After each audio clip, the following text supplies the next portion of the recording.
जय मां सरस्वती। आपके चरणों में सादर प्रणाम। नमस्कार मित्रों, मैं हनुमान सोनी, राव जोधा की धरती, सूर्य नगरी, ब्लू सिटी जिसे नीली नगरी कहते हो आप, उस धरती से आपका तहे दिल से स्वागत करता हूं। और हिंदुस्तान के किसी भी कोने में बैठा हुआ मेरा विद्यार्थी जो HPS एजुटेक यूट्यूब चैनल पर स्टडी करता है, उन सभी विद्यार्थियों को और सभी भाइयों बहनों और मित्रों को आज भारत में महाशिवरात्रि पर्व की मैं हार्दिक शुभकामनाएं देता हूं। धन्यवाद दोस्तों। YouTube पर जाकर के सर्च करें HPS एजुटेक। हिंदुस्तान के किसी भी कोने में बैठा व्यक्ति लो लेवल से लेकर UPSC IAS तक की जो तैयारी कर रहे हो, उसमें साथियों इंडियन चाहे history, polity, geography, economics, general science and general Hindi, जुड़िएगा आप इस चैनल से। आपको वही वातावरण अवेलेबल करवाया जाएगा जो एक ऑफलाइन कोचिंग सेंटर में होता है। विश्वास ही पहचान है साथियों। 10 मिनट अपना समय इस पर दीजिएगा, आपको पता चल जाएगा। दोस्तों 9784281093 व्हाट्सएप मैसेज कीजिएगा, आपको रियल में जवाब दिया जाएगा। मैं खुद आपका रिप्लाई दूंगा। और HPS एजुटेक सोनी सर एक साथ में दोस्तों फॉलो करें। फेसबुक पेज HPS एजुटेक सोनी सर, फेसबुक पेज पर जाकर आप हमें फॉलो कर सकते हैं। Instagram ID Hanuman Soni, HANUMAN, कोई स्पेस नहीं है, सोनी 2505 पर जाकर के आप हमें इंस्टाग्राम पर फॉलो कर सकते हैं। जल्दी ही मैं आपको HPS एजुटेक नाम से टेलीग्राम चैनल और वेबसाइट अवेलेबल करवाऊंगा। भरोसा रखिएगा साथियों, ये वादा करता हूं आपको सूर्य नगरी जोधपुर से किसी भी परिस्थिति में आपका विश्वास नहीं डिगने दूंगा। Thank you. अब दोस्तों कम टू द पॉइंट, सीधी बात करेंगे अपन मध्यकालीन इतिहास का दूसरा पॉइंट। कल हमने पता है आपको दोस्तों मोहम्मद गोरी और दिल्ली सल्तनत के बारे में बातचीत की थी। आज अपन बात करेंगे दिल्ली सल्तनत में 5 राजवंशों ने शासन किया सिस्टमेटिक ढंग से। गुलाम वंश, दूसरा खिलजी वंश, तीसरा तुगलक वंश, चौथा सैयद वंश और पांचवा लोधी वंश। लोधी वंश के बाद में भारत में मुगल सत्ता की स्थापना हो जाती है। इतनी रिक्वेस्ट कर रहा हूं भाइयों, चैनल को ज्यादा से ज्यादा फैलाइएगा, शेयर करें, सब्सक्राइब करें, लाइक करें, कमेंट्स करें। Thank you. आइएगा, पहला वंश अपन बात कर रहे हैं भाइयों गुलाम वंश। याद रखिएगा, इसी वंश का दूसरा नाम है मेरे भाइयों मामलुक वंश, जो आपको हर जगह पर नहीं मिलता है, मामलुक वंश। इसी वंश का तीसरा नाम है इल्बारी वंश। याद रखना, इल्बारी वंश। तीनों एक ही नाम है दोस्तों। भारतीय शासन काल में बात करूं तो इनकी अवधि इस वंश की 1206 से लेकर के 1290 तक इस वंश के शासकों ने भारत में शासन किया था। कंसेप्ट क्लियर रखना, कहीं पर भी कंफ्यूजन हो आप कमेंट करें, सुझाव दिया जाएगा, आपका उत्तर दिया जाएगा। गुलाम वंश, मामलुक वंश, इल्बारी वंश तीनों एक ही है। 1206 से 1290 तक शासन करते हैं। सुनिएगा, अब कल हमने बात की थी साथियों मोहम्मद गोरी की, और याद रखना जब मोहम्मद गोरी की मृत्यु हुई थी तो उसके 4 मुख्य गुलाम थे। यहां से अपन नींव डालेंगे गुलाम वंश की। सबसे पहला था साथियों कुतुबुद्दीन ऐबक। कुतुबुद्दीन ऐबक था मेरे भाइयों। दूसरा गुलाम था याल्दोज। याल्दोज, याद रखना कल गलती से मैंने बोल दिया था याल्दोज के साथ में शादी की। याल्दोज की पुत्री से तो स्वयं कुतुबुद्दीन ऐबक ने की थी साथियों। तीसरा गुलाम था कुबांचा, उससे अपनी मुंह बोली बहन की शादी की थी कुतुबुद्दीन ऐबक ने। और चौथा था मेरे भाइयों बख्तियार खिलजी। बख्तियार खिलजी, ढंग से समझना, आपका एक एक कंफ्यूजन सॉल्व कर दिया जाएगा, विश्वास रखिएगा आप। सुनिए, मोहम्मद गोरी की जिस समय हत्या हुई उसके 4 प्रमुख गुलाम थे, कुतुबुद्दीन ऐबक, याल्दोज, कुबांचा, बख्तियार खिलजी। यह खिलजी वंश का नहीं है, एक गुलाम शासक है, गुलाम है दोस्तों इस मोहम्मद गोरी का। कुतुबुद्दीन ऐबक सबसे प्रभावशाली गुलाम था, और जिस समय मोहम्मद गोरी ने दिल्ली को जीता उस समय दोस्तों इसे दिल्ली का क्या बना दिया, सूबेदार बना दिया। और उस समय सूबेदार को गवर्नर कहते थे। याद रखना, गवर्नर कहते थे, गवर्नर यानी सूबेदार बनाया दिल्ली को इसका। याद, अब दोस्तों यह प्रभावशाली था, ये तीनों इसका विरोध कर रहे थे, तो साथियों इसने क्या किया, इनको लालच दिया, और लालच देकर के अपना प्रभुत्व स्थापित किया। कैसे लालच दे रहा है, साथियों याल्दोज की पुत्री के साथ में खुद शादी कर रहा है। वापस सुनना, कल कंफ्यूजन हो गया था। याल्दोज की पुत्री के साथ में स्वयं शादी कर रहा है और कुबांचा के साथ में इनकी दो पुत्रियां थी, एक बहन और एक पुत्री, जिसमें बहन की शादी करता है कुबांचा के साथ में और अपनी को खुद की जो पुत्री थी उसकी शादी आगे चलकर इल्तुतमिश के साथ में करेगा, दामाद बनाएगा इल्तुतमिश को। तो वापस सुनना, यह खुद था दिल्ली का सूबेदार, बनाया इसको मोहम्मद गोरी ने। याल्दोज के पुत्री के साथ में खुद ने शादी की। इसकी मुंह बोली एक बहन थी जिसको कुबांचा के साथ में शादी करवा दी। और दोस्तों बख्तियार खिलजी को क्या बना दिया? सेनापति बना दिया। सेनापति बनाया बख्तियार खिलजी को। समझ में आ गई? बस ये चारों को यह लालच देकर के 1206 में कुतुबुद्दीन ऐबक ने दिल्ली सल्तनत में साथियों क्या डालता है? नींव डालता है गुलाम वंश की।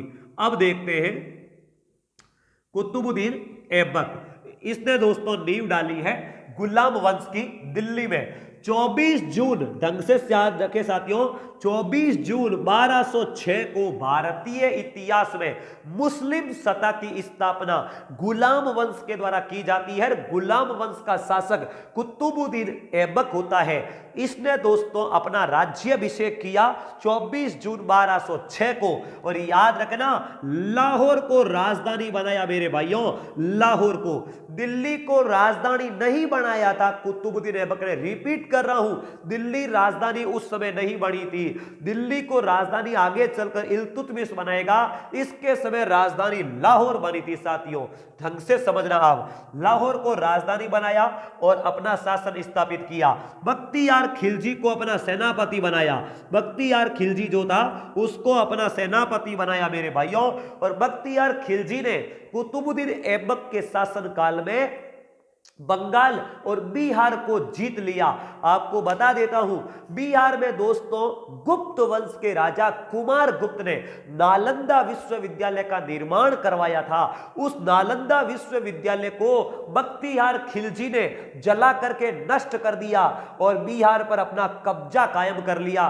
वो ही बख्तियार खिलजी है, याद रखना मेरे साथियों। इसने नष्ट किया था नालंदा विश्वविद्यालय को, थोड़ा आप याद रखना। आगे देखो फिर कुतुबुद्दीन ऐबक क्या करता है। दोस्तों कुतुबुद्दीन ऐबक ने धीरे धीरे आसपास के सभी क्षेत्रों को अपने कब्जे में कर लिया। और कुतुबुद्दीन ऐबक ने ज्यादा शासन नहीं किया, 1206 से लेकर के 1210 तक शासन किया। याद रखना मेरे भाइयों, इसने सुल्तान की पदवी धारण नहीं की थी। यह बगदाद के शासक गयासुद्दीन का गुलाम था, जो मोहम्मद गोरी के साथ समान ही था। दोस्तों मोहम्मद गोरी भी उनके गयासुद्दीन के ही अंडर में थे। तो मोहम्मद गोरी ने गयासुद्दीन के इसके गुलाम था। गयासुद्दीन ने इसको दोस्तों छत्र पहना करके सुल्तान बनाया था 1208 में। लेकिन दिल्ली पर प्रथम सुल्तान की पदवी इस सुल्तान ने धारण नहीं की थी। दिल्ली का प्रथम सुल्तान पद धारण करने वाला इल्तुतमिश बनता है, जिसे गुलाम वंश का वास्तविक संस्थापक कहते हैं। लेकिन यह कुतुबुद्दीन ऐबक नहीं था। याद रखना, कुतुबुद्दीन ऐबक क्या करता है? कुतुबुद्दीन ऐबक के गुरु थे साथियों बख्तियार काकी। बख्तियार काकी, ढंग से सुनना, बख्तियार काकी वो दोस्तों सेनापति बख्तियार खिलजी है। लेकिन यह कुतुबुद्दीन बख्तियार काकी, पूरा नाम क्या था भाइयों? कुतुबुद्दीन बख्तियार काकी। इनका पूरा नाम है कुतुबुद्दीन बख्तियार काकी। इनके गुरु थे, जिनकी यादगार में मेरे भाइयों इसने कुतुब मीनार का निर्माण करवाया। दिल्ली में कुतुब मीनार का निर्माण करवाया था। ध्यान रखना, कुतुब मीनार किसने बनवाई? कुतुबुद्दीन ऐबक ने बनवाई। और किसकी यादगार में बनाई? अपने गुरु कुतुबुद्दीन बख्तियार काकी की यादगार में बनवाई। खिलजी नहीं, खिलजी अलग था, उनकी यादगार में बनाई। आपको पता हो कल मैंने बताया था, मोहम्मद गोरी ने दोस्तों, यह एक मस्जिद है भाइयों, ध्यान रखना, जो वर्तमान में 5 मंजिल की है। 3 मंजिल तो कुतुबुद्दीन ने बनवाई, 4थी मंजिल इल्तुतमिश ने बनवाई। और 5वीं मंजिल, जब इस पर 4थी मंजिल पर दोस्तों बिजली गिर गई तो 1 मंजिल और बनाकर 5वीं मंजिल का निर्माण आगे जाकर पूर्ण कौन करवाता है? साथियों आगे चलकर फिरोज तुगलक इस 5 मंजिल बनवा देता है इसको। याद रखना ये 5 मंजिली है। आगे बढ़ते हैं तो ध्यान रखना, कल मैंने आपको बताया था कि मोहम्मद गोरी ने 2.5 दिन का झोपड़ा नामक एक मस्जिद बनाई थी अजमेर में, जिसका निर्माण पूरा किसने करवाया? इसी कुतुबुद्दीन ऐबक ने 2.5 दिन के झोपड़े का निर्माण पूरा करवाया था, याद रखिएगा। चलिए आगे बढ़ रहा हूं साथियों। कुतुबुद्दीन ऐबक ने, ध्यान रखना, कुतुबुद्दीन ऐबक ने साथियों दिल्ली में, याद रखना, एक प्रसिद्ध मस्जिद बनाई जो भारत की प्रथम मस्जिद मानी जाती है, कुव्वत उल इस्लाम मस्जिद। कुव्वत उल इस्लाम मस्जिद का निर्माण करवाया। साथियों सवाल पूछा जा सकता है कि कुव्वत उल इस्लाम मस्जिद कहां पर है? कुव्वत उल इस्लाम मस्जिद दिल्ली में है, जिसने कुतुबुद्दीन ऐबक ने निर्मित करवाई थी। यह भारत की प्रथम वास्तविक मस्जिद मानी जाती है, इसको भी आप थोड़ा ध्यान रखिएगा। कुतुबुद्दीन ऐबक ने साथियों, ध्यान रखना, 2 उपाधियां धारण करते थे, की थी। इसको कहते थे, एक तो हातिम द्वितीय और एक दोस्तों लाख बख्श। लाख बख्श की उपाधि भी इन्हीं को कहते थे। याद रखना, हातिम द्वितीय का मतलब है उदार या दानशील, उदार या दानशील की उपाधि थी। और साथियों लाख बख्श का मतलब है लाखों में दान करने वाला, लाखों में दान करने वाला। यह इस कुतुबुद्दीन ऐबक की उपाधियां थी। याद रखना, कुतुबुद्दीन ऐबक की मृत्यु लाहौर में हुई थी। साथियों लाहौर में क्या करते समय? 1210 में चौगान का खेल, ढंग से सुनना, चौगान का खेल जिसे पोलो कहते हैं साथियों, पोलो, घोड़े से गिर करके इनकी मृत्यु हुई। इनको लाहौर में ही दफनाया गया था।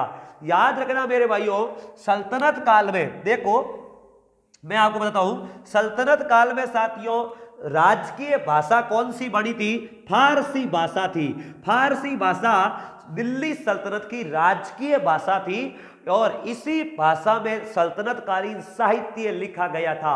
आपको बता देता हूं, गुलामों को फारसी भाषा में क्या कहते थे? बेदरगो। ध्यान रखना दोस्तों, बंदरगो कहते थे, बंदरगो या बेदरगो। यह गुलाम को फारसी भाषा में कहते थे।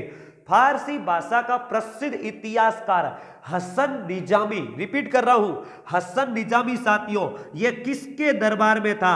कुतुबुद्दीन ऐबक के दरबार में था। रिपीट कर रहा हूं वापस, फारसी भाषा का प्रसिद्ध इतिहासकार हसन निजामी इसी के दरबार में था, कुतुबुद्दीन ऐबक के दरबार में। यह भी ध्यान रखना मेरे भाइयों। चलिए कल मैं आपको जब मोहम्मद गोरी पढ़ा रहा था, आपको बताया गया होगा या नहीं बताया, सुन लीजिएगा। मोहम्मद गोरी के साथ में साथियों ध्यान रखना, मध्य एशिया से चिश्ती सिलसिले के संत ख्वाजा मोइनुद्दीन चिश्ती पृथ्वीराज चौहान तृतीय के शासनकाल में भारत आए थे, जिनकी मस्जिद का निर्माण दोस्तों अजमेर में करवाया गया था। वो पूर्ण रूप से इल्तुतमिश ने बनवाई, लेकिन शुरुआत कुतुबुद्दीन ऐबक के द्वारा ही होती है।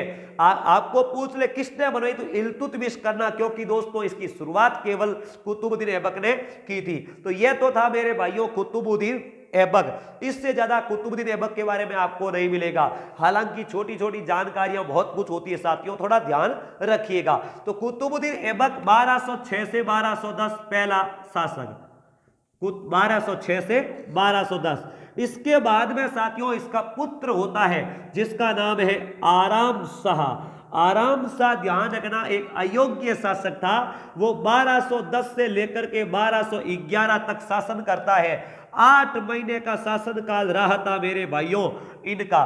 ध्यान रखना 8 महीने के शासनकाल के बाद में इनकी हत्या कर देता है साथियों शिहाबुद्दीन इल्तुतमिश ने।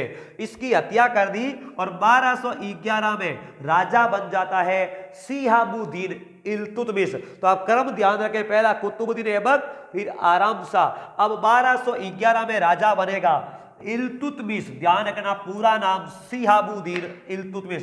दोस्तों आपको पूछ सकता है कि कुतुबुद्दीन ऐबक का अर्थ क्या होता है, तो इसका मतलब होता है चंद्रमुखी। चंद्रमुखी इसका नाम होता है, यह भी थोड़ा ध्यान रखना।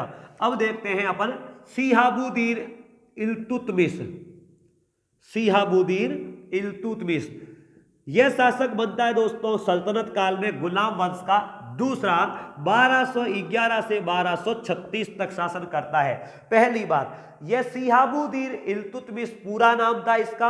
दूसरी बात यह दोस्तों, तुर्किस्तान के इल्बारी जाति का तुर्क था। तुर्किस्तान क्षेत्र का इल्बारी जाति, इल्बारी एक जाति है, एक तुर्क था साथियों, ध्यान रखना, इल्बारी जाति का। इल्बारी जाति का होने के कारण ही गुलाम वंश को इल्बारी वंश भी कहते हैं, तो कंफ्यूजन नहीं होना है आपको।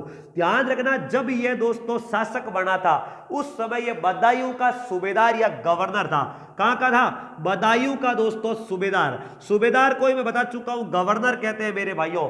सूबेदार या गवर्नर था बदायूं का।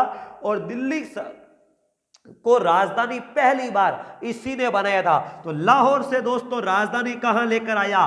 दिल्ली लेकर आ गया। और दिल्ली का पहला वास्तविक शासक, मुस्लिम शासक या वास्तविक सुल्तान बनने वाला राजा यही शिहाबुद्दीन इल्तुतमिश था मेरे भाइयों।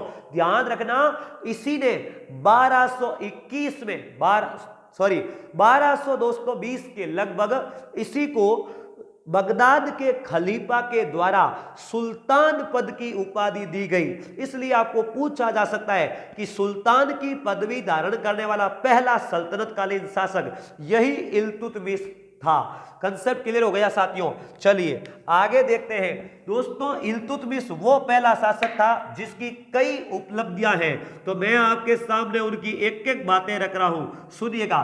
पहली उपलब्धि, दिल्ली के गद्दी पर बैठने वाला और दिल्ली को राजधानी बनाकर पहली सुल्तान की पदवी धारण करने वाला शासक यही शिहाबुद्दीन इल्तुतमिश।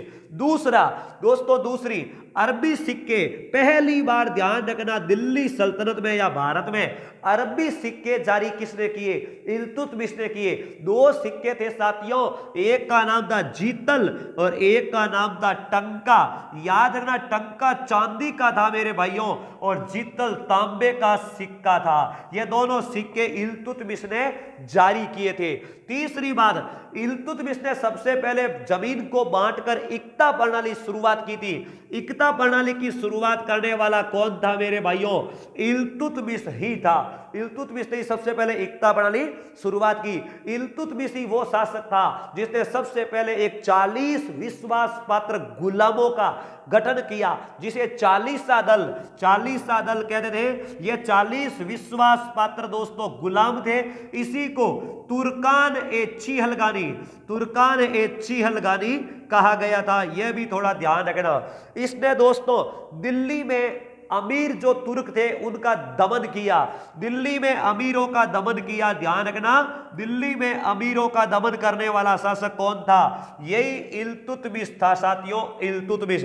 और भी इसने कई काम किए जो मैं आपके सामने रख रहा हूं। आगे देखो, कुतुब मीनार का निर्माण पूरा करवाया इसने साथियों। ध्यान रखना, भारत में पहला मकबरा इसी इल्तुतमिश ने बनवाया था दोस्तों। ध्यान रखना, जिसका नाम सुल्तानी ए होज कहलाता है। याद रखना, यह देहली ए कुन्ना के निकट बनवाया था। देहली ए कुन्ना के निकट बनवाया मेरे भाइयों। आवाज पर ज्यादा ध्यान दें क्योंकि कम समय में ज्यादा नॉलेज प्रोवाइड करवाना होगा तो थोड़ी स्पीड ज्यादा रहेगी, क्योंकि एक निश्चित सीमाओं में रिकॉर्ड हो रही है क्लास, इसलिए थोड़ा आप आवाज पर ज्यादा ध्यान दें। ये लाइव नहीं है मेरे भाइयों। सुल्तानी ए होज का निर्माण देहली ए कुन्ना के निकट करवाया था। इल्तुतमिश ही वो पहला शासक था साथियों जिसने हमारी ये जो मस्जिद थी ख्वाजा मोइनुद्दीन चिश्ती की दरगाह, उस दरगाह का निर्माण करवाया साथियों। चिश्ती दरगाह का निर्माण इल्तुतमिश ने ही सबसे पहले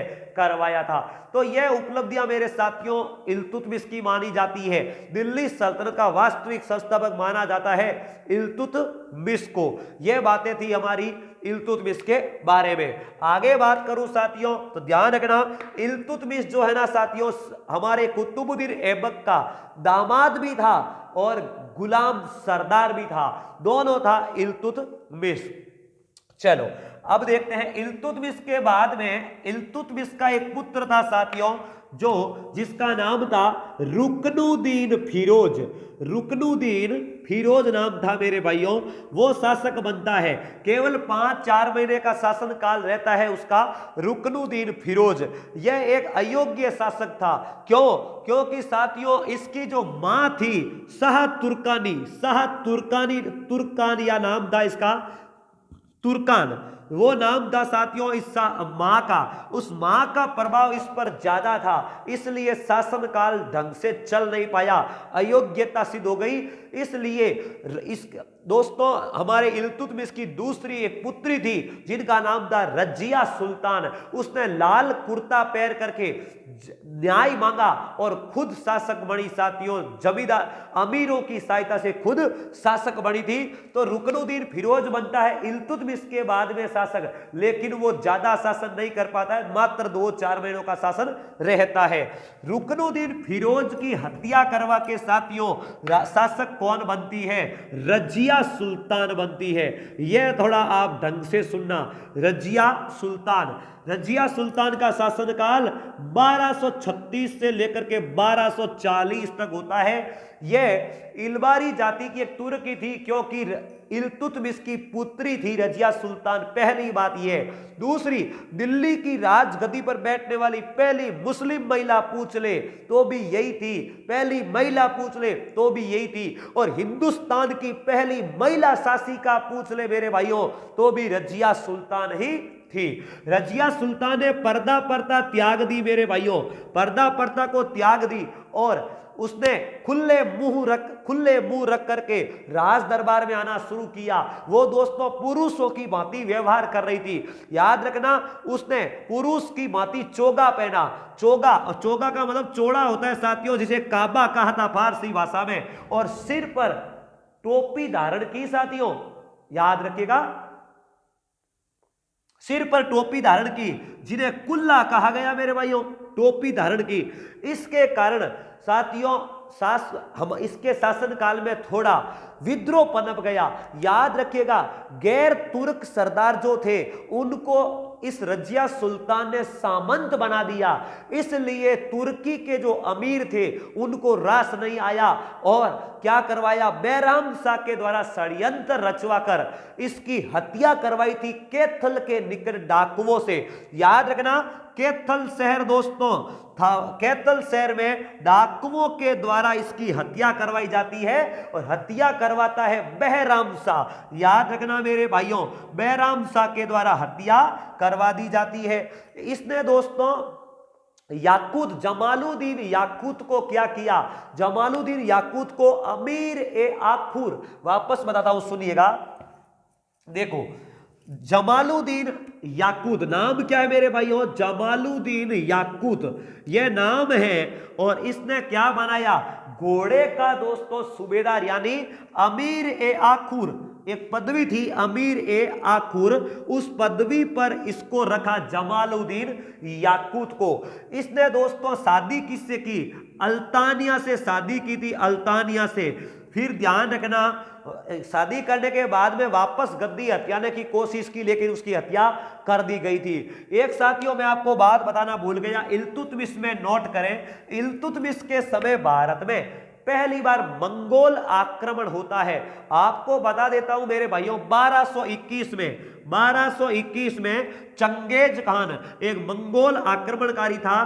चंगेज खान, देखो यह दोस्तों मान लो एक रूस का क्षेत्र है सबसे ऊपर, थोड़ा समझना मेरे भाइयों, रूस का क्षेत्र है एशिया महाद्वीप में सबसे ऊपर, और दक्षिण की ओर मान लो चाइना है, चीन है साथियों। इस रूस और चीन के बीच में एक छोटा सा देश है मंगोलिया। ढंग से सुनना मेरे भाइयों, केवल बताना है। मंगोलिया में एक खानाबदोश इस्लाम जाति रहती थी, उसे कहते हैं मंगोल, या आज भी है साथियों मंगोल देश, जिसमें गोबी मरुस्थल विश्व का सबसे बड़ा ठंडा मरुस्थल है, ठंडा। ध्यान रखना, मंगोलिया की राजधानी उलान बटोर है मेरे भाइयों, उलान बटोर। यहां से मंगोल आक्रमणकारी आए थे। ध्यान रखना, एक मंगोलों का एक शरणार्थी आया था साथियों इल्तुतमिश के दरबार में, जिसका नाम था जलालुद्दीन। याद रखना, जलालुद्दीन जलालुद्दीन इल्तुतमिश से शरण मांगने के लिए आया था, मंगोलों से बचने के लिए, लेकिन उसने शरण नहीं दी और अपनी राजधानी को बचाया था मंगोल आक्रमणकारों से। वो इल्तुतमिश था। हमने रजिया सुल्तान के बारे में बात कर ली थी। आगे बढ़ रहा हूं मेरे साथियों, बैराम शाह। देखो यह अयोग्य शासक थे दोस्तों, थोड़े थोड़े शासन काल में आते हैं, क्रम ध्यान रखना। पहला कुतुबुद्दीन ऐबक, उसके बाद में आराम शाह के बाद में इल्तुतमिश के बाद में रुकनुद्दीन फिरोज, उसके बाद में साथियों रजिया सुल्तान 1240 तक। 1240 से लेकर 1242 तक दोस्तों बनता है कौन? यह बनता है बहराम शाह, मुइनुद्दीन बहराम शाह बनता है। बहराम शाह आप याद रखें, ज्यादा दोस्तों इन नामों में उलझे नहीं। बहराम शाह शासक बनता है, इस रजिया सुल्तान की कैथल के डाकों से हत्या करवाकर 2 साल तक शासन करता है। उसके बाद में दोस्तों बलबन जो आगे राजा बनेगा, बलबन ने षड्यंत्र रचा और शासक बनाया अलाउद्दीन मसूद शाह को। अब देखो 1242 से लेकर 46 तक अलाउद्दीन मसूद शाह शासक बनता है, अलाउद्दीन मसूद शाह शासक बनता है। यह भी एक अयोग्य शासक था साथियों, बलबन ने षड्यंत्र रचवा कर बनवाया था। इसके बाद में इनके बारे में कोई खास जानकारी नहीं है हमारे पास में। अलाउद्दीन मसूद शाह को दोस्तों हत्या करवा करके महमूद नासिरुद्दीन को शासक बनाता है बलबन। याद रखना 1246 में दोस्तों शासक किसको बनाता है? नासिरुद्दीन महमूद को। इसकी हत्या करवा देता है अलाउद्दीन मसूद शाह की और नासिरुद्दीन महमूद को शासक बनाता है। यह साथियों नासिरुद्दीन महमूद जो है लंबे समय तक शासन करता है। ध्यान रखना नासिरुद्दीन महमूद शाह 1246 से लेकर 1265 तक शासन करता है। नासिरुद्दीन महमूद शाह एक अयोग्य शासक था, इतना दोस्तों नॉलेज नहीं था। फिर भी बलबन ने षड्यंत्र रचा और बलबन ने षड्यंत्र रच करके साथियों अपनी पुत्री, किसकी? बलबन की पुत्री का विवाह कर दिया इसके साथ में। इसलिए साथियों ससुर जी बन गया, यह इस बलबन का दामाद बन गया था। याद रखें बलबन अभी तक राजा नहीं बना है। राजा कौन है? यह षड्यंत्र रचकर बनाया है इसको और अपनी पुत्री इसके साथ में शादी कर दी। तो दोस्तों शासन की बागडोर किसके हाथ में आ गई? बलबन के हाथ में। राजा नाम मात्र का यह है, वास्तविक पावर किसके हाथ में हो गई? बलबन के हाथ में। तो 1265 तक यह दोस्तों जीवित रहता है। उसके बाद में इसकी हत्या हो जाती है और 1266 में बलबन राजा बनेगा। अब बलबन को राजा बनाने से पहले मैं आपको एक सवाल नोट करवा देता हूं। नासिरुद्दीन महमूद के बारे में 2 सवाल जरूर याद रखें, फिर अपन आगे बढ़ेंगे। देखिए साथियों नासिरुद्दीन महमूद पहली बात तो यह बलबन का दामाद था साथियों। बलबन इसका दामाद नहीं, बलबन का दामाद था, इसलिए वास्तविक पावर बलबन के हाथ में आ गई। इसी ने दोस्तों बलबन को एक उपाधि दी थी, उल्लूग खान की उपाधि दी बलबन को नासिरुद्दीन महमूद ने। तीसरी बात दोस्तों जो आपसे काफी बार पूछी जाती है, इसके दरबार का एक इतिहासकार था जिसका नाम था साथियों मिन्हाज उस सिराज। ध्यान रखना मिन्हाज उद सिराज, मिनाजुद्दीन उद सिराज भी कहते हैं इसको। यह दोस्तों इसका दरबारी इतिहासकार था जिसने तबकाते नासिरी ग्रंथ लिखा था। तबकाते नासिरी ग्रंथ लिखा जो इस नासिरुद्दीन महमूद का था। यह थोड़ा ध्यान रखना, फारसी भाषा में लिखा मिन्हाज उद सिराज ने तबकाते नासिरी ग्रंथ।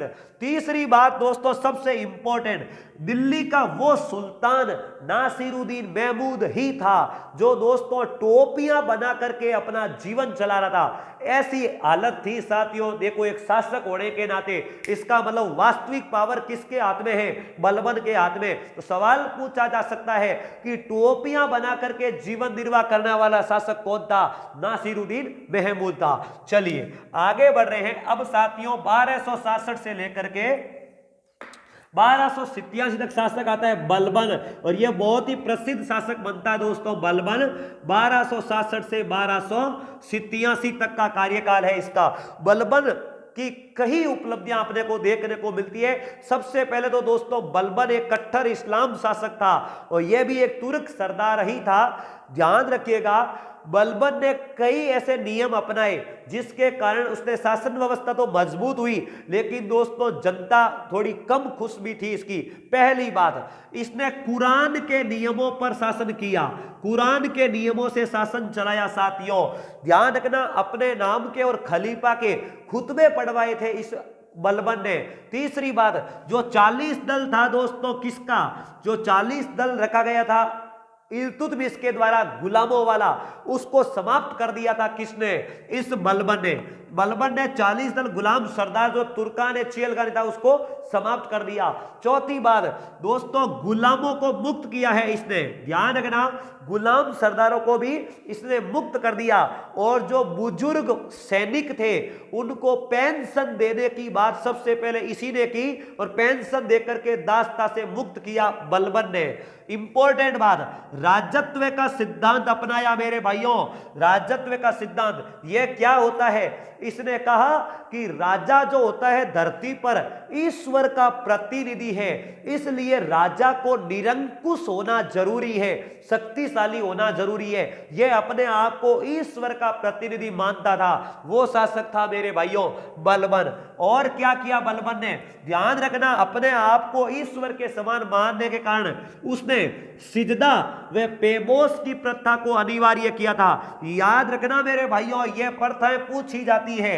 सिजदा और पेमोस को अनिवार्य करवाने वाला शासक बलबन ही था। इसका मतलब होता है दोस्तों शासक को प्रणाम करना और झुक करके बैठना। चलिए, फारसी रीति रिवाज पर नवरोज का त्योहार शुरू करवाया दोस्तों किसने, इसी बलबन ने करवाया था, फारसी रीति रिवाज पर नवरोज का त्योहार। चलिए, और क्या किया दोस्तों, दुश्मनों के विरुद्ध लोह और रक्त की नीति अपनाई। लोहे से लोहा काटो, रक्त बाहो, इस प्रकार लोह और रक्त की नीति का अनुसरण करने वाला बलबन ही था। और कई दोस्तों बलबन की उपलब्धियां देखने को मिलती है। ध्यान रखना मेरे भाइयों, सबसे पहले सैनिक विभाग का गठन किसने किया, ध्यान से सुना, दीवान ए अर्ज के नाम से, दीवान ए अर्ज के नाम से बलबन ने सबसे पहले सैनिक विभाग बनाया और सैनिकों को नकद वेतन देने की व्यवस्था सबसे पहले बलबन ने शुरू की थी। साथियों, सेनापति को दीवान ए विजारत कहा गया, दीवान ए विजारत कहा गया था। दीवान ए विजारत दोस्तों सेनापति को कहा गया। ध्यान रखिएगा, बलबन वो ही व्यक्ति था दोस्तों जिसने सबसे पहले गुप्तचर विभाग की स्थापना की थी। गुप्तचर विभाग की भी स्थापना किसने की, बलबन ने ही की थी। साथियों, बलबन ने ही की थी। तो बलबन एक कट्टर शासक था। बलबन ने कई ऐसे कार्य किए जो जनता के लिए अच्छे थे, लेकिन कहीं पर कठोर नीति के कारण जनता परेशान भी थी। वो था बलबन। याद रखिएगा मेरे भाइयों, वो बलबन जो है, बलबन के बाद में, बलबन दोस्तों ध्यान रखिएगा, बलबन की अंतिम समय में उसका एक पुत्र था जिसकी हत्या हो गई, महमूद नाम था उसका। उसकी हत्या होने के कारण बलबन को सदमा बैठ गया और उसकी मृत्यु हो गई। उसके बाद में दोस्तों शासक बनता है केकुबाद। केकुबाद राजा बनता है और केकुबाद एक इतना दोस्तों शक्तिशाली राजा नहीं होता। इसके बाद में केकुबाद और केकुमार्स दो शासक बनते हैं जो एक अयोग्य शासक होते हैं। याद रखना, केकुबाद का सेनापति कौन था दोस्तों, केकुबाद का ही सेनापति है जलालुद्दीन फिरोज खिलजी। जलालुद्दीन फिरोज खिलजी था मेरे भाइयों, इनका सेनापति जलालुद्दीन फिरोज खिलजी केकुबाद का सेनापति था। केकुबाद दोस्तों, केकुबाद को लकवे की बीमारी हो गई थी जिसके कारण वो खत्म हो गया। केकुबाद के बाद में गुलाम वंश का अंतिम शासक बनता है शमसुद्दीन। दोस्तों एक बलबन के बारे में एक लास्ट बात थोड़ी याद रखें, उसके दरबार से प्रसिद्ध दो दरबारी इतिहासकार थे, अमीर खुसरो और साथियों अमीर हसन। अमीर हसन, ये दो प्रसिद्ध फारसी इतिहासकार बलबन के दरबार में शुरू हुए थे। याद रखना, अमीर खुसरो अलाउद्दीन का सबसे निकट था। और आप इसके बारे में एक सवाल पढ़ते हो, सर्वाधिक सुल्तानों का शासन देखने वाला इतिहासकार यही अमीर खुसरो है। ध्यान रखना, 7 सुल्तानों का शासनकाल देखेगा अमीर खुसरो। ये बलबन के दरबार में थे, बलबन के दरबार में। अब यहां पर वापस देखिएगा, केकूबाद का सेनापति जलालुद्दीन फिरोज खिलजी था। लकवे की बीमारी से इसकी मृत्यु हो गई। उसके बाद में इसका उत्तराधिकारी शमसुद्दीन केकू मार्स या दोस्तों केयू मार्स बनता है, केयू मार्स बनता है। और यह जलालुद्दीन फिरोज खिलजी इनका भी सेनापति होता है। इनकी हत्या करके 1290 में यह जलालुद्दीन फिरोज खिलजी भारतीय इतिहास में खिलजी वंश की नींव डालता है। साथियों, यह वही जलालुद्दीन फिरोज खिलजी है जिसने दोस्तों, आपको पता हो तो रणथंभौर के दुर्ग के बारे में कहा था कि मैं ऐसे दुर्ग को मुसलमान की एक मूंछ के बाल के बराबर नहीं समझता। वही जलालुद्दीन खिलजी है। तो कल अपन बात करेंगे जलालुद्दीन खिलजी के बारे में। ईमानदारी के साथ में अपनी मेहनत करें, इस भाई का सहयोग करें। साथियों, ज्यादा से ज्यादा चैनल को शेयर करें, सब्सक्राइब करें, ताकि इस चैनल को आगे बढ़ाया जा सके। Thank you very much.